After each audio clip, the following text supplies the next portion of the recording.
আজকে যে ঘটনা আমাদের পশ্চিমবঙ্গে ঘটেছে অত্যন্ত নক্কারজনক।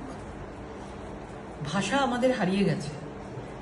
শুধু একটাই কথা মনে হয়, একজন মহিলা, আমি একজন মহিলা এবং মহিলা মুখ্যমন্ত্রী একের পর এক 2011 থেকে 2025 অবধি দেখে যাচ্ছেন ধর্ষণ, অত্যাচার এবং আজকের ঘটনা গণধর্ষণ কলকাতার মতো জায়গায়, এবং তার সঙ্গে জুড়ে আছে তৃণমূলেরই নেতা।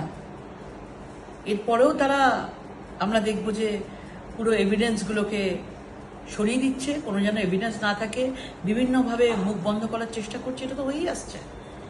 কিন্তু আমার মনে হয় যে এবার সময় এসেছে। আমরা আরজিকর দেখেছি, আরজিকরের ডাক্তার মেয়েটি বিচার পায়নি। কেন পায়নি?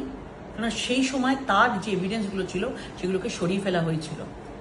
আজকে আমরা চাই, আমরা সবাই, কেননা পশ্চিমবঙ্গের প্রত্যেকটি ঘরে ঘরে মহিলা, রাজনীতির ঊর্ধ্বে উঠে আপনারা সবাই একসাথে হন।